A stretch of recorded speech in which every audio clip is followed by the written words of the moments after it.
Assalamualaikum warahmatullahi wabarakatuh. Halo teman-teman, ketemu lagi dengan saya Vicky Saputra Prakasa, sahabat kamu dari Tentang Kehidupan. Sebuah hal yang sangat menarik adalah ketika kita membahas sebuah topik yang entah kenapa anehnya kok sama persis dengan hal yang belakangan ini sedang kamu rasakan. Coba deh, benar nggak bahwa belakangan ini kamu tuh lagi dalam keadaan bingung? Dan biasanya, sebagai orang yang percaya kepada kekuasaan dari Allah Subhanahu wa Ta'ala, kita selalu berdoa dong. Betul nggak sih? Tapi muncul kebingungan.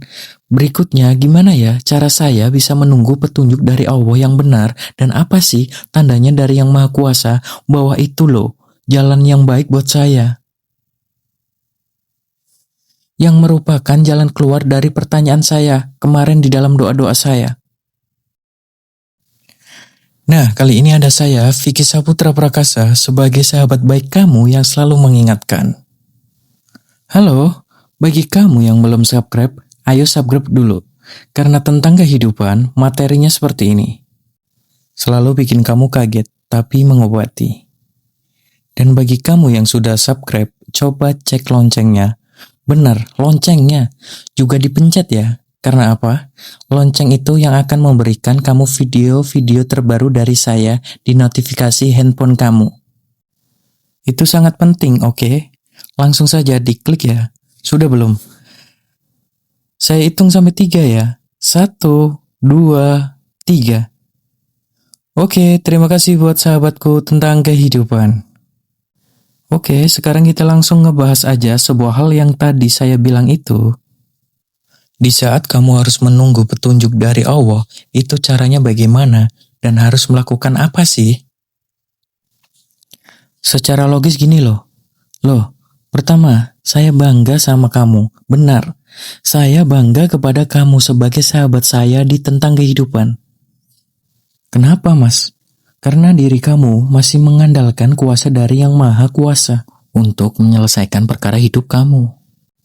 Karena banyak sekali teman-teman di sekitar saya, mudah-mudahan bukan kamu ya, yang merasa dirinya tuh sanggup menyelesaikan semuanya.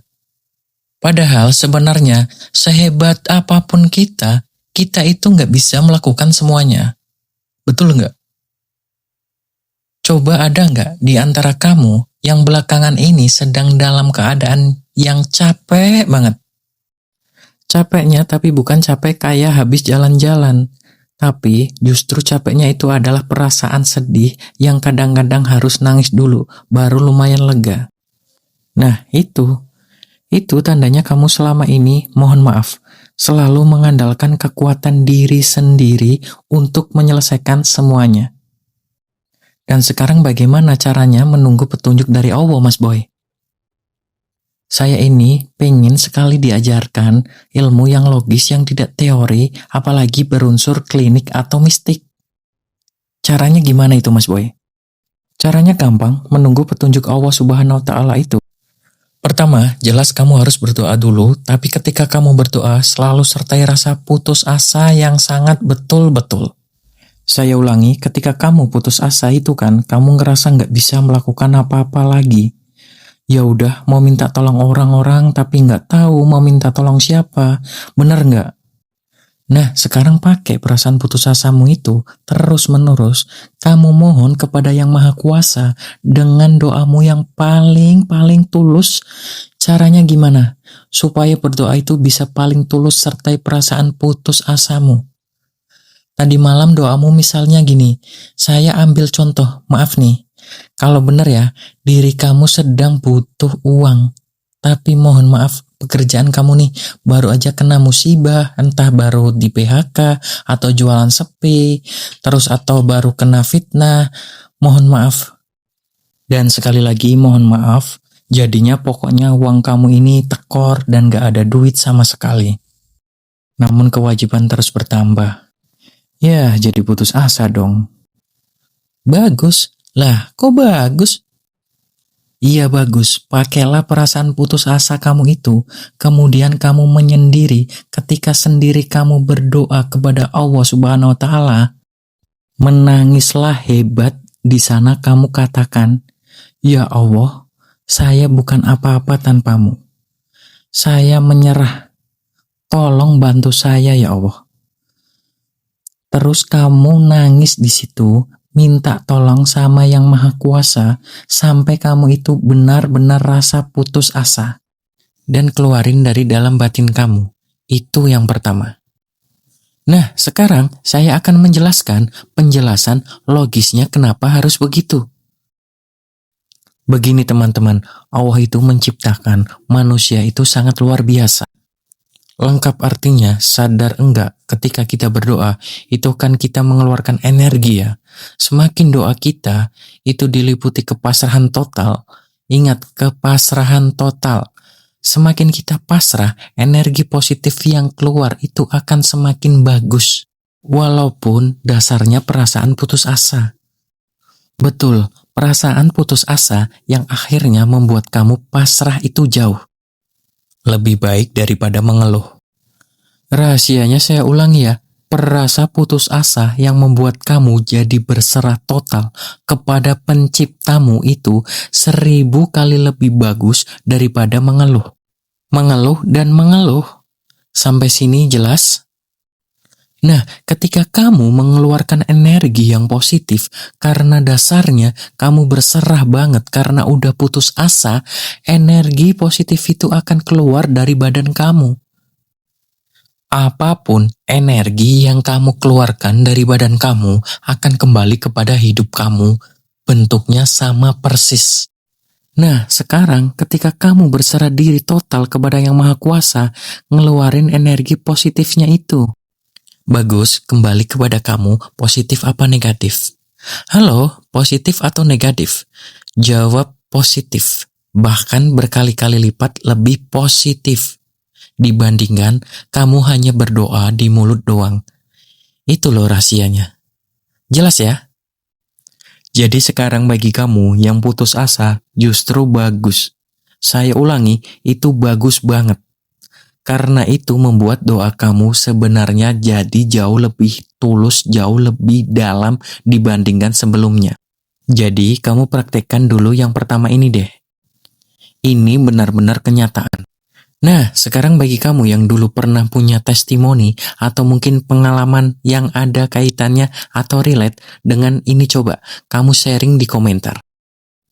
Pernah nggak di saat kamu lagi putus asa banget, terus kamu berdoa udah kayak pasrah banget?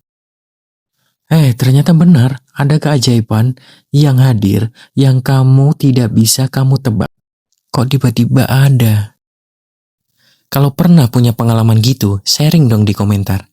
Nanti saya baca dan saya berikan hati, oke? Biar yang lain tahu. Nah, berdoa dengan perasaan yang berserah diri total, udah mas. Terus langkah berikutnya apa nih mas boy?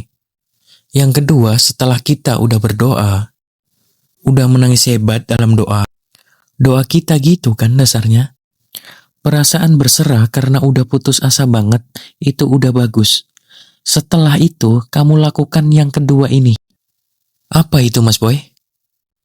Kamu ingat yang perkataan saya, tolong ingat baik-baik. Untuk selamanya. Simple, ini dia rahasianya. Ketika kamu menunggu petunjuk Allah, pada dasarnya itu kamu harus menikmati apa yang di depan matamu. Walaupun itu nggak nikmat, tapi paksa, dibuat nikmat. Saya ulangi ya, menunggu petunjuk Allah itu kan dasarnya harus sabar. Betul nggak? Setuju sampai di sini, sabar. Sabar itu nggak gampang, susah. Saya pun masih belajar kok, sama. Kita masih belajar. Nah, supaya sabar itu jadi bisa berhasil, caranya adalah, sekarang kamu lihat apa yang di depan kamu deh. Apapun yang ada di depan kamu, iya, apapun yang ada di depan kamu catat di pikiranmu. Bahwa tugas saya hanyalah mengakali apapun yang di depan mata saya. Supaya bikin saya terus happy. Saya ulangi, apapun yang di depan kamu, itu adalah sesuatu hal yang harus kamu nikmati. Tugas kamu itu tinggal mikir, gimana ya caranya saya bisa ngakalin ini yang ada di depan saya supaya bikin saya happy. Misalnya, saya kasih contoh. Misalnya di depan kamu ada nasi sama kerupuk.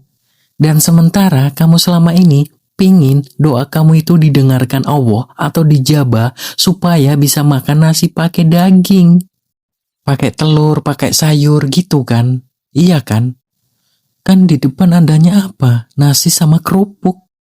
Ya udah pikirin gimana caranya supaya nasi pakai kerupuk ini bisa bikin kamu happy. Oh, ternyata ditambahin pakai kecap. Dengan pakai kecap bikin saya jadi semangat makan karena rasanya jadi gurih. Nah itu, perumpamaan itu seperti itu. Contohnya lagi. Misalnya kamu sekarang pengen ketemu jodoh. Iya kan? Pengen banget ketemu jodoh. Udah berdoa, udah berusaha, sampai akhirnya kamu putus asa. Karena setiap kali dapat jodoh, dapatnya yang salah mulu. Sekarang coba rubah caranya kamu berdoa dengan rasa yang putus asa tadi, supaya berserah diri total. Udah. Yang kedua, kamu lihat diri kamu yang sekarang. Single nih, jomblo kan? Jika kamu masih single atau jomblo, dan kenapa bisa begitu penjelasannya? Logisnya gini loh, perasaan bahagiamu akan menarik kebahagiaan lain hadir ke dalam hidup kamu. Saya ulangi, perasaan bahagia kita, perasaan bahagia kamu itu akan menarik kebahagiaan lain hadir dalam hidup kamu. Itu fakta teman-teman, ya. Jadi kalau misalnya kita lagi dalam keadaan tidak bahagia berdoa, udah kita harus mikir gimana caranya supaya saya bisa happy. Dengan apa yang ada di depan mata, saya itu loh yang Allah mau. Begitulah caranya sabar. Jadi, sabar itu bukan dengan cara kamu menyiksa diri, tapi dengan cara mengakali situasi supaya gimana pun situasi di depan kita bisa loh bikin nikmat kita, bisa loh bikin enak paling tidak sehingga kita tidak sedih, sehingga kita jadi bahagia. Dan ingat perkataan saya, kebahagiaan akan menarik kebahagiaan. Itulah hukum semesta yang selama ini sudah kamu praktekkan di tentang kehidupan. Dan berhasil kan? Betul nggak? Renungkan.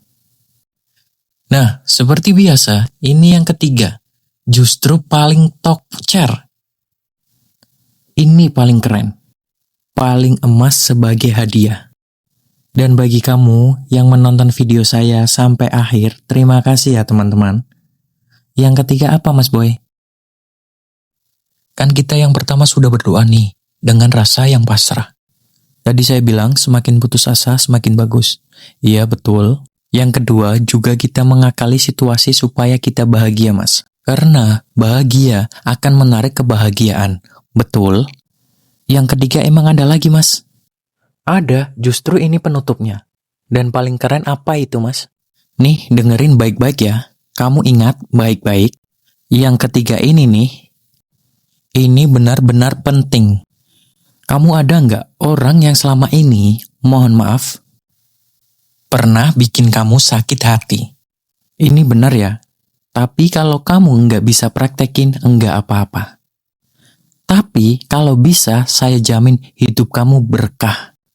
Emang itu apa sih Mas Boy? Saya nggak ngerti. Gini, dengerin ya. Cari orang yang selama ini paling buat kamu sakit hati. Terus kamu kirimkan doa terindah buat dia. Loh, kok bengong? Ini benar, bahkan ya, kalau saya bilang karena saya ini muslim, saya bilang juga ke teman saya yang muslim begini. Coba kamu kirimkan Al-Fatihah bagi orang yang menyakitimu dan paling kamu benci. Benar, jadi kita nggak ngirimin doa kepada orang-orang yang kita suka. Itu mah gampang. Tapi kita kirimin doa kepada orang yang betul-betul menyakiti hati kita. Terutama, maaf banget kalau orang itu adalah orang tua kita sendiri. Waduh, jebret, ketampar ya. Nggak apa-apa, ini belajar. Semakin kita bisa mendoakan orang yang membenci kita, ataupun kita benci dia, semakin hati kita itu akan jadi damai. Dan penjelasan ilmiahnya gini loh, hatimu adalah cermin rezekimu. Semakin hatimu bersih, semakin baik juga rezekimu. Bisa jadi rezekimu jadi seret selama ini, karena hatimu, maaf banget, kotor. Dan cara yang paling sederhana untuk membersihkan hati dengan mendoakan orang yang membuat kamu sedih. Yang sudah bikin kamu marah, kecewa, atau iri, dengki. Kalau kayak gitu mah susah, Mas Boy. Emang susah, makanya saya bilang barang siapa yang bisa melakukan ini, jangan heran hidupnya akan berubah. Coba kamu latihan aja. Ingat perkataan saya selalu bilang apa? Kamu jadi bisa karena dipaksa dan terbiasa. Ulangi bersama saya, ayo. Ulangi bersama saya ya, oke? Saya menjadi bisa karena dipaksa hingga terbiasa. Ulangi lagi. Saya menjadi bisa karena dipaksa sehingga terbiasa. Jadi, kalau kamu nggak bisa itu karena nggak pernah dipaksa. Paksakan terus sampai akhirnya kamu terbiasa. Di saat kamu terbiasa ngirimin doa bagi orang-orang yang menyakitimu, terutama maaf orang tuamu sendiri, yang mungkin pernah menyakitimu, kamu kirimkan dia doa terindah. Kalau kamu muslim, kamu kirimkan beliau Al-Fatihah. Di saat itulah hidup kamu akan tenang, damai. Dan rezekimu bisa berlimpah seizin Allah. Kenapa? Karena hatimu membaik. Dan hati, seperti yang saya bilang, adalah cermin rezeki seseorang itu fakta loh. Dan itu logis, bener nggak? Iya kan? Nah, sekarang ini video emas banget nih. Ini hadiah saya buat kamu. Seperti biasa, kamu tonton berulang kali. Kalau kamu suka dengan video ini, silahkan klik jempol. Terima kasih, kamu rasakan deh perbedaannya setelah kamu mempraktekkan ini.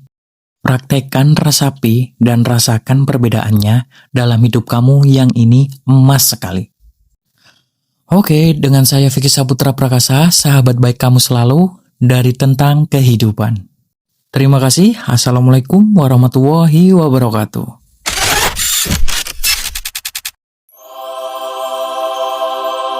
Tentang Kehidupan, berbagi cerita, merajut makna.